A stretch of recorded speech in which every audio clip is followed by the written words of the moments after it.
Olá, pessoal, que bom estar aqui com vocês hoje. Eu sou a Marisa Brandão, diretora executiva da JA Goiás, e vou ter essa oportunidade de apresentar para vocês um pouco desta instituição em parceria com a SEDUC e com o Goiás-Tec, na realização de vários projetos super interessantes que vocês vão poder acompanhar com a gente ao longo desse período todo. Vamos lá conhecer um pouquinho a JA. A JA é a Junior Achievement. Ela é uma organização internacional, foi fundada em 1919 e já está em mais de 100 países. É uma organização social, é uma organização que leva os projetos à comunidade sem custo nenhum. Então, isso significa que onde você realizar um projeto da JA, você não vai pagar, porque isso vai ser gratuito. A JA, por ser essa instituição internacional, global, é uma instituição, então, que trabalha em muitos países. Nós já estamos aí indicados ao Prêmio Nobel da Paz por mais de 5 anos e nossos projetos estão aí vinculados às ODS, aos Objetivos do Desenvolvimento Sustentável. Com certeza, em algum momento, vocês já estudaram aí os ODS e, como vocês estão vendo aí na tela, nós temos, dentro dos 17 Objetivos do Desenvolvimento Sustentável, nós temos 8 que estão vinculados diretamente aos nossos projetos.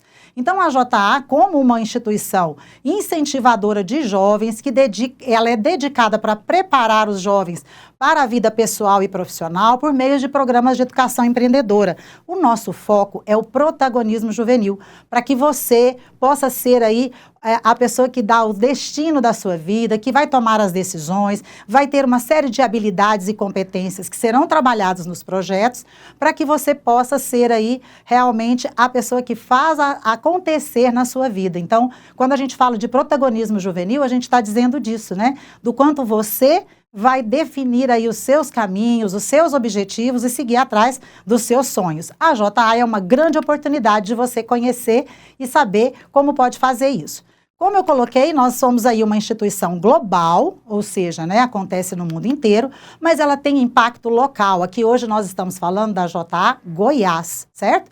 Então, esse impacto local mostra que os nossos atendimentos são com jovens aqui do nosso estado, vocês que estão espalhados aí por vários municípios através do Goiás-Tec, nós temos aí a oportunidade de chegar a muitos de vocês. E temos também, claro, a atuação também presencial. Essa foto que vocês estão vendo é um grupo de alunos nossos que realiza o projeto Mini Empresa e aí eles estão num evento conosco. Então, a instituição, ela tem esse impacto local, ou seja, faz a diferença onde ela está atuando. Nós somos uma instituição que tem como foco, como eu já disse, o incentivo, né, ao protagonismo juvenil, mas é uma organização, então, que oferece aprendizado prático e imersivo e prepara vocês para o mercado de trabalho, traz aí temas como educação financeira, empreendedorismo, sustentabilidade, cidadania, ética, sustentabilidade. São várias temáticas que são abordadas nos programas e que nos dão aí a possibilidade de chegar a muitos jovens no mundo inteiro. Então, acho que é bem legal você se lembrar que a oportunidade que você está tendo hoje de realizar um programa da JA é uma oportunidade que muitos jovens como você estão tendo ao longo do mundo inteiro. Em mais de 100 países, a JA é a mesma, realiza esses projetos. Então, os projetos que você está recebendo, você está aí também se nivelando com muitos jovens do mundo inteiro. A JA, então, ela trabalha aí compartilhando habilidades que o mercado procura e que os jovens precisam. Na verdade, a gente desenvolve uma série de habilidades e competências, trazendo muitas temáticas interessantes, para que vocês possam estar com mais prontidão, com mais capacidade, proatividade, para conduzir a sua vida profissional e pessoal. Nós temos uma série de programas, uma grade de programas incríveis que vocês vão permear muitos deles ao longo dessas jornadas aí conosco. Cada programa tem uma temática específica, um conteúdo específico, aborda os ODS que nós citamos e cada programa vai te dar a oportunidade de receber o seu certificado. Como a gente falou, por ser uma instituição, né, internacional, o seu certificado ele é valorizado em vários locais. Então, não se esqueça de ficar atento a receber o seu certificado e colocar o seu certificado no seu currículo para que possa potencializar as suas oportunidades. Além dos alunos, os voluntários também recebem os certificados. Então, vocês podem ver que quem vai aplicar aí os programas com vocês, que vai conduzir essas jornadas, são profissionais voluntários, que vocês podem ver aí na imagem, onde eles todos estão recebendo e mostrando orgulhosamente o seu certificado. O que eu queria chamar a atenção? Se esses profissionais gabaritados de mercado, que já têm, né, expertise no mercado, já têm a sua história, valorizam tanto esse certificado, imagina para quem está começando. Então, é esse recado que eu queria deixar para vocês. Valorizem o certificado de vocês, leve na sua entrevista de emprego, fale que você participou dos programas, porque com certeza isso vai fazer diferença na sua trajetória. Nós reforçamos aqui para vocês essa capilaridade, a capacidade que a Junior Achievement tem de chegar a tantos locais. Então, mundialmente, como eu disse, ela é uma instituição fundada em 1919, é uma instituição centenária, e hoje ela está em mais de 100 países, ao longo, né, dentro do mundo inteiro, mais de 100 países, 6 centros operacionais. No Brasil, a Junior Achievement existe desde 1983. Já é também uma grande trajetória, né? Mais de 8 milhões de experiências de aprendizagem. O que são as experiências de aprendizagem? É o que você vai vivenciar no programa. Cada jovem, cada experiência de aprendizagem gera um certificado. Vocês vão participar de mais de um programa, mais de uma oportunidade. Vocês podem até colecionar esses certificados. E aí esses números mostram, né? Aí nós temos aí de 2020 a 2025 uma evolução nos nossos atendimentos no Brasil. Isso é muito significativo porque traz a credibilidade do nosso trabalho e a força desse trabalho que vem acontecendo no Brasil e no mundo. E aí, o ano passado, o ano de 2025, nós chegamos a 1 milhão de experiências no Brasil. Só aqui no estado de Goiás, nós tivemos 37 mil experiências, né, de aprendizagem acontecendo aqui conosco. Então, são números significativos, números de impacto e números que mostram, né, onde é que nós estamos atuando e tendo essa oportunidade. E você vai fazer parte dessa estatística com a sua participação aí efetiva nos nossos projetos. Em Goiás, desde 2002. Então, olha só no estado de Goiás, nós já vamos fazer aí 24 anos, né, de realização de atividades na comunidade, nos municípios, nas escolas, nas instituições. Então, mais de 300 mil experiências de aprendizagem e mais de 13 mil participações voluntárias. Pessoal, fique bem atento. As pessoas que vêm aplicar para vocês os programas da JA são voluntários, profissionais do mercado, que se dedicam voluntariamente. Eles recebem o treinamento e eles vêm, então, aplicar o programa exatamente na expectativa de trazer para vocês uma oportunidade, né, de melhoria, de perspectiva, para incentivar e motivar vocês a construírem uma carreira de sucesso. Tá?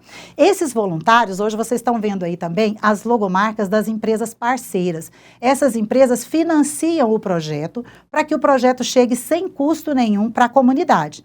Como eu disse, todos os jovens que recebem os programas da JA, eles recebem gratuitamente. Então, nenhum aluno paga por receber o programa, tá? Esse custo é financiado pelas empresas parceiras. E se vocês derem uma olhadinha, vocês vão ver que vocês conhecem boa parte dessas empresas, que fazem parte do nosso mercado local, e são empresas que conhecem a JA. Ou seja, se você for tentar uma vaga de primeiro emprego, né, um estágio em alguma dessas empresas, não esqueça de mencionar o seu certificado, porque com certeza eles vão ter um olhar diferenciado, porque conhecem o projeto e investem e apoiam. Além disso, lembrando dos voluntários, quem vem aplicar os programas, normalmente são voluntários oriundos dessas empresas, ou seja, são os gerentes, né, os técnicos, supervisores, as pessoas que participam profissionalmente dessas empresas é que se dedicam voluntariamente para realizar os projetos conosco, tá certo? Então, o nosso objetivo aqui hoje é apresentar para vocês isso daí, para vocês saberem, né, os programas que estão chegando para vocês. E aí eu reforço muito a parceria da Junior Achievement, né, com a SEDUC já há muitos anos e em várias modalidades. Hoje aqui a gente está falando especificamente da modalidade aqui através do Goiás Tech.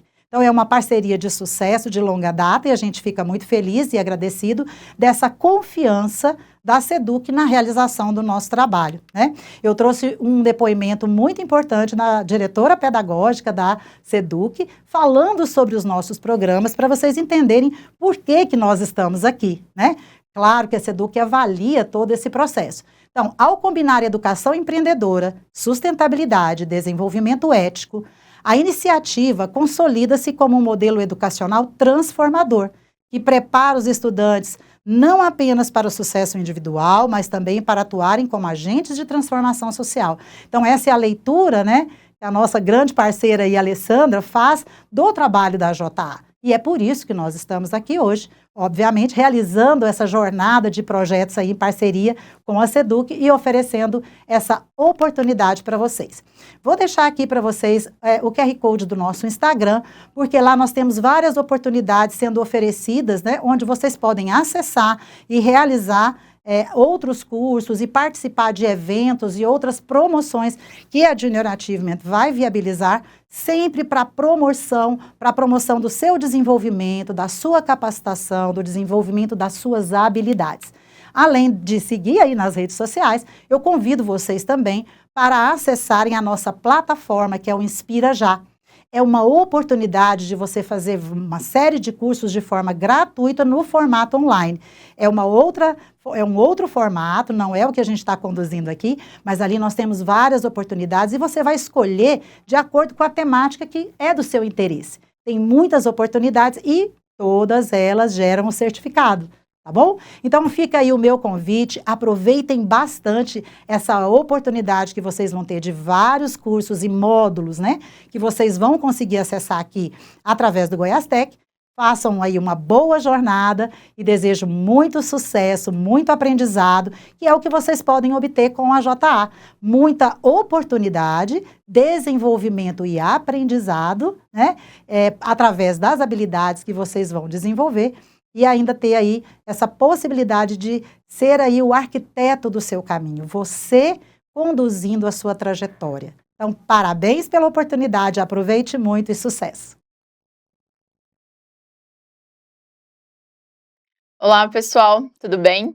Voltamos então com o nosso segundo tópico da aula de hoje, continuando aí na teoria do que é ética, todas essas questões. Só que como a gente já aprendeu o que é ética, como ser ético, o que é um dilema ético e até situações de bullying que pode acarretar aí na falta de ética, e também vale lembrar da nossa colega Cíntia, que ela trouxe ali as 3 perguntinhas básicas para a gente entender se é ser ético, se não, e como a gente proceder em relação a isso. Então agora a gente vai trazer um próximo tópico, que é o custo de não ter ética. Porque no primeiro tópico a gente só falou sobre ser ou não ser. E se a gente não ser, será que acarreta alguma coisa para nós? Para um terceiro? Para a sociedade como um todo? É isso que a gente vai tratar hoje, pessoal. Então hoje a gente vai falar do custo da falta de ética. A falta de ética, ela prejudica a sociedade e também custa caro para o Brasil. Caro, pessoal, não só em questão de valores de caráter e tudo mais, caro também no valor financeiro, tá? Existem, então, diversos recursos gastos com esse problema que poderiam aplicar em áreas de extrema necessidade em benefício da população. E aí, pessoal, também da nossa colega Cíntia, que ela aplicou, falando do Mário Sérgio Cortella, que é necessário cuidar da ética para não anestesiar a nossa consciência e começar a achar que tudo é normal. Por quê? Como assim, Vanessa, começar a achar que tudo é normal? Já ouviram aquele ditado que uma mentira dita 100 vezes ela se torna uma verdade? Eu já ouvi isso muitas vezes e até pregava para mim mesma. Pessoal, a partir do momento que a gente começa a fazer algo errado sempre, e aí acaba que muitas vezes por ser um erro muito pequeno, que às vezes só a gente percebe ou um colega ao redor, esse erro ele não vai acarretar em punições naquele momento. Então pode dizer que de tanto eu fazer isso, começa a virar uma verdade para mim mesma. Vou te dar um exemplo. Quando eu estudava na escola, eu fazia muito, mas muito. Quando eu estava no recreio, no intervalo de uma aula para outra, o que eu fazia? Eu escrevia no quadro. Eu pegava o giz, pegava aquelas canetas de quadro, sabe, da lousa, e escrevia, fazia desenhos, colocava uma frase engraçada, alguma coisa assim. Ah, mas, professora Vanessa, só isso, só isso. Mas isso é certo? Vamos lá para as 3 perguntinhas. Eu quero fazer? Quero. Eu devo fazer? o local de lousa, o quadro, o giz, a caneta de escrever, ele é do aluno ou é da instituição para que o professor utilize? Então, eu fazia muito isso sempre. E como eu fazia no horário do intervalo, ninguém via que era eu que estava fazendo. Automaticamente, eu não era punida pela essa minha ação. Então, a partir de um determinado momento, aquilo passou a ser uma verdade para mim, a ser o certo. Porque, na minha cabeça, eu sempre fiz, não era um erro, então eu continuava fazendo. E o Mário Sérgio Cortella, ele traz isso para nós, para a gente conseguir administrar isso nos nossos pensamentos. A questão de eu estou fazendo isso repetidas vezes, vai se tornar normal para mim? E isso é um erro, né? Isso é algo que a gente tem que se policiar. Não pode se tornar normal, tá? Então, isso também é um tópico para a gente trazer como reflexão para nós, para mim, para você, para o professor que está na sala de aula, para o diretor, o corpo administrativo da sua escola e até os seus pais também. Eu, Vanessa, sou uma pessoa que ama conversar. Eu não sei se deu para perceber. Se a gente tivesse cara a cara, eu acho que a gente de 50 minutos de aula passaria ali para 2, 3 horas, porque o diálogo é muito bom, a gente aprende mais, tá? Inclusive, é até um macete de professor que a gente fala que a gente aprende sempre que a gente ensina. Quanto mais a gente fala, a gente absorve melhor, tá? E aí, pessoal, eu não sei se vocês vão comentar com seus pais, com seus irmãos, com seus tios e avós sobre esses temas que você está aprendendo aqui. E, inclusive, você pode até levar, olha, eu aprendi tal coisa hoje, eu conheci tal filósofo hoje, eu tive tal insight hoje. Insights são pequenas coisas que vocês aprendem, que vocês conseguem levar isso para várias ações do seu dia a dia, tá? Então, vamos entender o que é esse custo, até financeiro também, que a gente acarreta nos nossos erros, tá bom? Então, pessoal, passando lá, o custo da falta de ética. O conceito, pessoal, da falta de ética, ele se caracteriza primeiro da gente descobrir o que ela é a cidadania. Então, o professor de vocês aí, ele vai escrever no quadro a palavra cidadania. Quando ele escrever no quadro essa palavra cidadania, vou até dar 2 segundinhos aqui para ele conseguir escrever isso no quadro. E a gente vai focar na cidadania e primeiro a gente vem aqui e coloca aqui o cidadão na definição de Aristóteles. Quem que é Aristóteles, professora? Eu nunca nem ouvi falar, eu só conheço a palavra Vanessa e Cíntia, que é o que a gente está ouvindo aqui agora. Aristóteles, pessoal, foi um filósofo muito, muito conhecido e renomado na época dele. Agora, que época, professora? Vou ficar devendo para vocês, viu? Muito tempo atrás ele foi muito conhecido e ele fala que o cidadão, ele é aquele que participa das decisões. Vamos supor, gente, que vocês estão aí na casa de vocês e vocês precisam decidir onde que vocês vão passear. Os pais de vocês perguntam. Isso você está participando da decisão, então você é um cidadão, tá? Então, participa das decisões da polis, cidade. Então, essa cidade aqui, pessoal, ela configura tanto cidade quanto ambiente, o local que você está. Ou seja, então, ela define aí o rumo da sua cidade, que seja votando ou governando, tá, pessoal? O que significa, então, essa ideia de votando ou governando?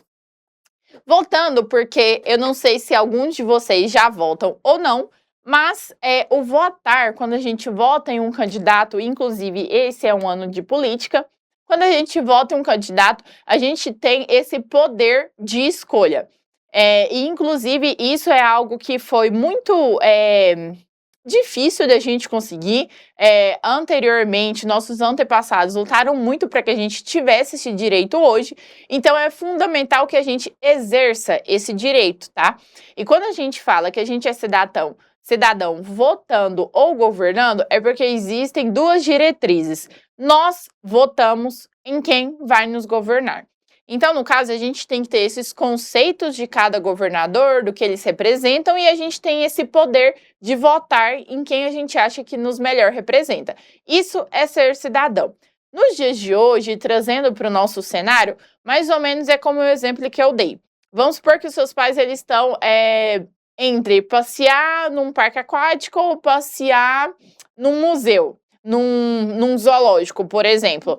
Você tem, os seus pais estão governando o que vocês vão fazer, mas você, como cidadão, você tem esse poder de voto. Então, você pode ou votar em passear no parque aquático ou ir para esse museu ou para o zoológico, tá? Isso caracteriza o poder que você tem de voto, então você também é um cidadão. Mais ou menos isso que significa cidadania, tá bom? Então, de acordo com esse conceito de cidadania, a gente pode entrar no ramo agora de que significa aqui comodidade individual e felicidade pública. Essas duas jogadas ela entende que, porque ao mesmo tempo a cidadania ela impõe uma felicidade pública e não apenas o bem-estar privado. Até porque ninguém pode ser totalmente feliz se a sua felicidade é usufruída apenas na sua vida privada. E aqui embaixo a gente consegue verificar que o quê? Jogar óleo na pia, por exemplo, é uma comodidade individual. Eu, Vanessa, sozinha, consigo jogar um óleo na pia. Enviar o óleo para reciclagem é uma felicidade pública. Por quê? Se eu jogar o óleo na pia, automaticamente, gente, isso é algo ruim. Vai entupir minha encanação, vai entupir minha caixa de gordura. Não, vai ser um transtorno para todo mundo. Se eu enviar o óleo para reciclagem, eu consigo reaproveitar esse óleo automaticamente. Ao invés dela ser uma comodidade individual, ela vai ser uma felicidade pública, porque eu consigo reaproveitar de acordo com a reciclagem e fazer uma felicidade para várias pessoas, tá? Então, o que significa essa comodidade individual e felicidade pública? Vamos trazer aí para algum exemplo mais concreto do nosso dia a dia. Vamos supor, pessoal, algo assim, bem corriqueiro mesmo. Você leva um lanche para a escola, alguma coisa assim, que existem vários lanches iguais. Vamos supor algo que dê para dividir. Vários salgadinhos, vários sanduichinhos, várias balinhas. E aí, você vai conseguir comer aquilo tudo no seu lanche? Automaticamente que não, né? Será se você conseguir dividir esse lanche com os seus colegas, vai fazer uma felicidade pública para aqueles colegas que não levaram lanche? Ou você simplesmente vai ficar com tudo para você e levar o que sobrou para casa porque você não conseguiu comer tudo? É mais ou menos isso, pessoal. A gente fala que a gente conseguir transformar isso em algo coletivo é ótimo, é uma felicidade pública, que é como um todo, tá bom? E então, pessoal, o próximo ponto que a gente trata hoje é a reflexão da atividade, o custo da falta de ética.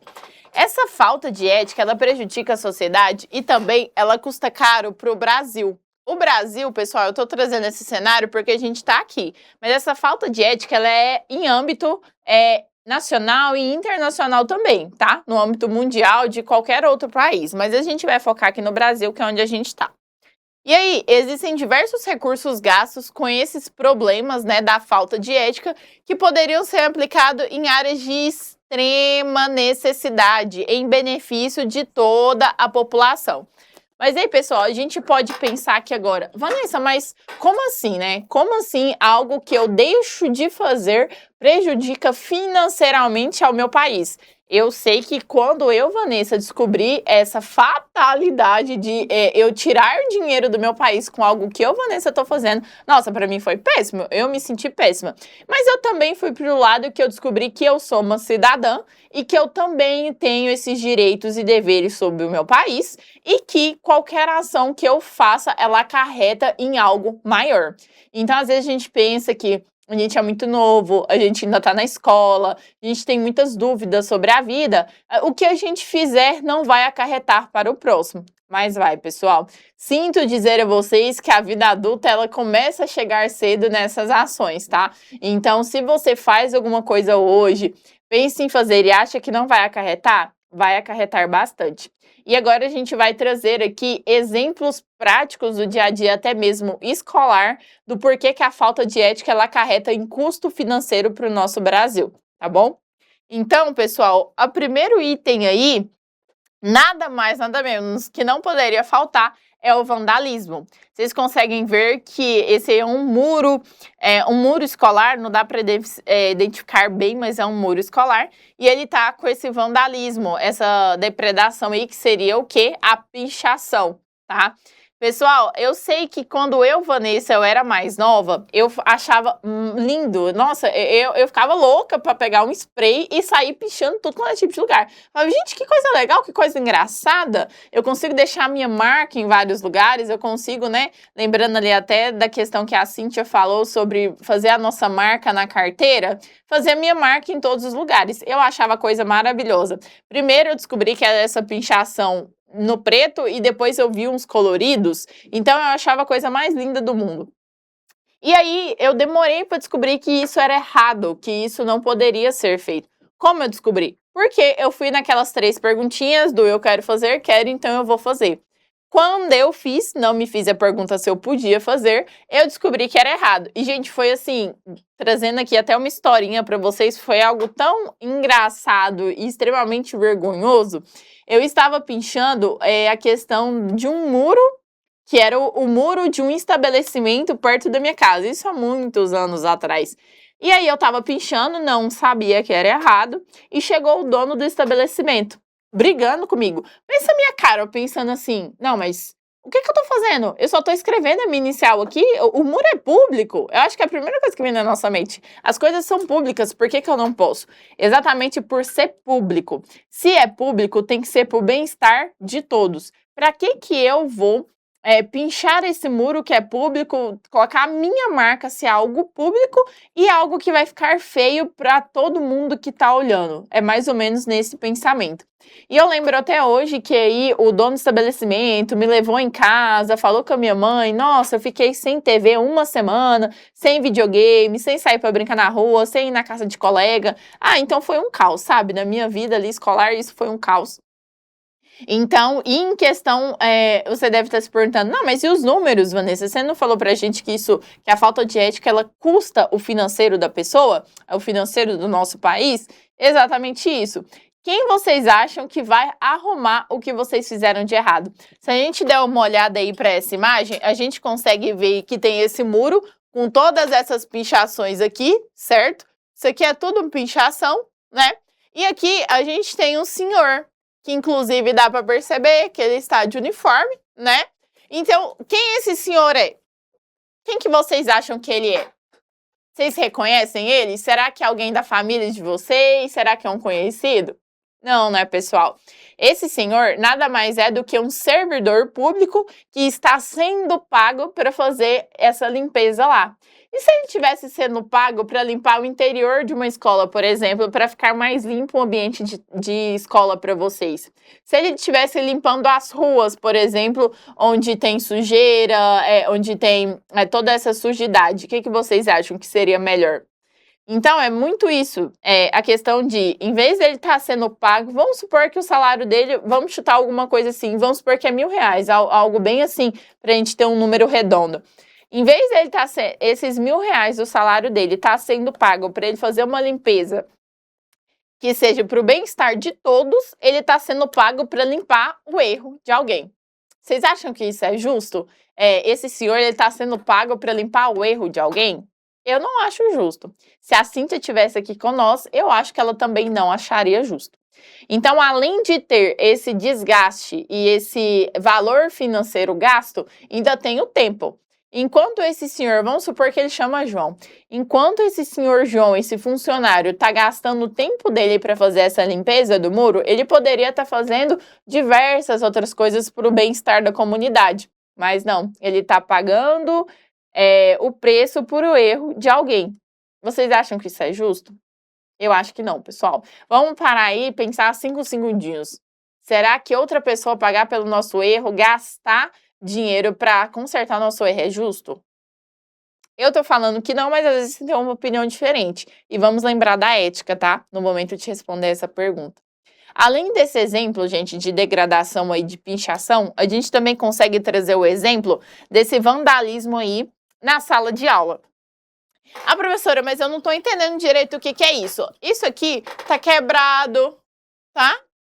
Quebrado, isso aqui é um armário, aqui também tá quebrado, carteiras quebradas, toda essa questão que é uma decoração de ensino rasgado, jogado no chão, tá? Isso aqui também, que é uma lona que deveria estar fazendo alguma coisa, ela também tá aí toda desmembrada. Então, quando a gente olha essa imagem como um todo, vocês conseguem sentir até um ar assim de desespero? Eu, Vanessa, olhando essa imagem, eu sinto ar de desespero. Por quê? Uma sala que hoje, vocês aí na sala de aula, olhem ao redor de vocês, vamos dar uma olhada. A sala de aula está organizada? A sala de aula ela tá limpa? Ela tá cheirosa, ela tá sem rabiscos na parede, a carteira que vocês estão sentando, ela dá para sentar, dá para escrever, o quadro de vocês, ele é funcional, se tiver armário aí com vocês, o armário tá fechado, consegue guardar as coisas. E o que vocês acham? Vocês acham que a sala de aula que vocês estão hoje, ela reflete a sala de aula que acabamos de apresentar no slide? Eu acho que não, pessoal. E aí, o que acontece? Em vez do governo ele pegar o dinheiro e investir em salas de aulas melhores ou mais salas de aula, ele vai ter que gastar dinheiro para arrumar uma sala que já estava pronta. Vocês acham que isso é certo? Vamos fazer mais uma reflexão? Vamos supor aí que para arrumar só de mão de obra, eu como engenheira vou trazer dados para vocês, que é a questão de a gente tem 2 gastos hoje para poder executar as coisas: mão de obra e material.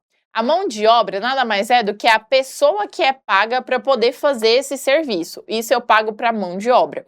Material é o que eu gasto para poder arrumar, que é a questão do material para mão de obra. Nesse caso da sala de aula, eu estou gastando mão de obra para consertar o armário, mão de obra para consertar as carteiras, mão de obra para consertar o quadro, os adesivos das paredes de educação. Isso é mão de obra. Eu estou pagando, vamos supor então, 4 mão de obra para consertar. Fora 4 tipos de materiais, mas não são materiais básicos. Vamos supor aqui, na carteira, que é a mão de obra da carteira, eu preciso de compra de material para essa função, certo? Para consertar.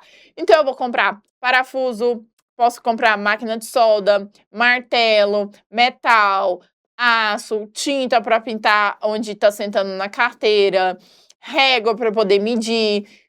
Tá vendo o tanto de material que eu vou ter que comprar para poder consertar uma carteira? Ah, vamos lá então para a mão de obra que vai consertar o armário que está depredado.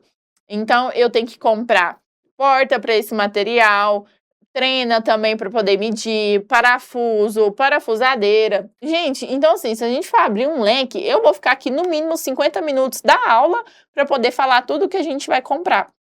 Vocês já acham que isso é certo? O fato de, por que não manter do jeito que está, ter uma melhoria, porque é um espaço público, voltando para esse fato, que é algo que você vai utilizar e outras pessoas também, aí o governo ele vai disponibilizar dinheiro para poder consertar isso. E não vamos muito longe. O dinheiro que vai consertar essa sala de aula, muitas vezes é o dinheiro que você está pagando por alguma coisa dentro da escola. Então, em vez de gastar o dinheiro para fazer uma melhoria, para trazer um novo esporte, para trazer uma nova quadra de futebol, para trazer uma piscina para natação, está sendo usado para poder consertar algo que a gente fez porque quis e é algo que a gente sabia que era errado. Voltando nas 3 perguntas da professora Cíntia, eu quero fazer? Quero. Eu posso? Eu devo? Acho que não, né? Então, esse é um segundo exemplo da questão financeira, do quanto custa a gente não seguir em algo ético, tá? Um outro exemplo que a gente consegue trazer também, pessoal, é a questão dos banheiros. Isso tem demais da conta. Isso daqui é até uma foto que mostra o lado de fora do banheiro, da porta do banheiro que tá com pinchação. Não sei se vocês conseguem verificar. É bem nesse entorno aqui. Esse aqui é a porta de um banheiro e aí ela tá toda pinchada. Se a gente for um pouco além, vocês conseguem ver, eu como engenheira, pessoal, é toque, tá? Eu já consigo ver que esse piso aqui em específico, ele tá manchado.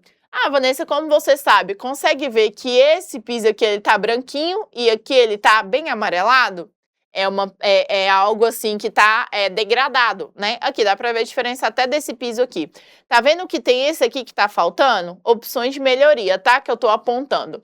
Aqui a gente não tem, por exemplo, chuveiro, aqui a gente não tem o registro de ligar o chuveiro, tá? Aqui tá faltando a fechadura do ralo, aqui tá faltando fechadura de porta. Então, assim, são diversas melhorias que a gente vê que poderia estar sendo feita aí nesse banheiro.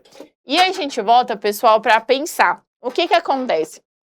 Em vez da escola ela gastar dinheiro, né? Investir o dinheiro para trocar o piso que está manchado, colocar o piso onde está faltando, colocar um chuveiro, colocar uma iluminação melhor, colocar uma porta melhor, uma fechadura. Ó, em 5 segundos a gente conseguiu identificar 6 itens de melhoria. 6. Em vez de fazer essas melhorias, o que a escola vai fazer? Vai ter que pagar um funcionário, sabe aquele senhor João? Vai ter que pagar o senhor João para poder limpar ou ter que trocar muitas vezes a porta que teve essa pinchação, simplesmente porque um aluno decidiu em um dia que queria fazer isso. O aluno parou na primeira pergunta, eu quero, vou fazer. O aluno não foi para a segunda pergunta, eu posso fazer? Então, gente, é muito essa questão de eu estou fazendo, mas isso não vai acarretar só para mim, vai acarretar para todo mundo. Tá? E até esse exemplo de pichação na parede, a gente pode ir até para o lado de... Isso eu falo até na minha época de escola. Em questão da gente escrever para o lado de dentro da porta. Escrever recadinho. Já cansei de ler recadinho. De, fulana, não sei o que, me encontra em tal lugar pra gente conversar, tal. Gente, local público não é local para você fazer essas questões pessoais. Não é. Tá? Então, vamos levar isso também, pensar um pouco nesse lado ético de eu tô usando esse espaço público, a escola também é minha, eu sou um cidadão, eu tenho direitos, então a escola é minha, o banheiro eu vou utilizar todos os dias. Pensa o tanto que é feio. Vamos dar mais uma olhada nessa imagem? Se a gente conseguir olhar essa imagem aqui, quando vocês entram nesse banheiro aí, vocês acham que isso é viável? Todo dia você chegar para poder olhar esse banheiro, vocês vão se sentir bem aí? Eu acho que não. Eu não me sentiria. E eu quase vou chamar aqui a professora Cíntia para responder essa pergunta, porque eu acho que ela também não se sentiria à vontade, tá? Então, gente, vamos pensar nisso, na questão de a gente conseguir não depredar o espaço público, porque isso custa valor financeiro, a gente não ter ética, tá bom? E aí, passando por essa reflexão, né, questão de você já parou para calcular o quanto perdemos pela falta de ética? Nesse caso, pessoal, de calcular, é essa questão que eu estou trazendo para vocês de valor financeiro, tá? Então, nesse caso aqui, a gente tem que entender tudo que a gente faz, colocar na ponta do lápis tudo que a gente faz, e que isso vai acarretar nessa questão de perca de valor financeiro. Que, inclusive, vamos até fazer um adendo aqui, parar um pouquinho durante 3 minutinhos. Eu vou pedir para o professor pausar esse slide aqui agora e eu vou pedir para vocês falarem os tipos de investimento que vocês conhecem. Quais são os investimentos que vocês conhecem? A escola, ela pode investir nisso daqui, ela pode investir nisso aqui para mim, ela pode gastar esse dinheiro nesse ramo aqui para mim. Vamos listar aí durante 3 minutinhos o que vocês acham, o que vocês conhecem por investir nessa questão financeira. O governo ele pode investir em melhoria para isso daqui, ele investe dinheiro para que isso aqui aconteça, ele pega o dinheiro que a gente paga de imposto para fazer isso daqui para nós como cidadãos, tá? Eu vou fazer essa interação com vocês para vocês listarem, porque posteriormente eu vou trazer alguns dados de que o governo investiu e foi um dinheiro que ele teve que perder. Tá? Então, professor aí, pausa esse slide agora, os alunos eles vão fazer então essa interação aí entre eles e fazer essa listinha durante aí 3 minutinhos dos investimentos que vocês conhecem, tá bom? Até já já, pessoal!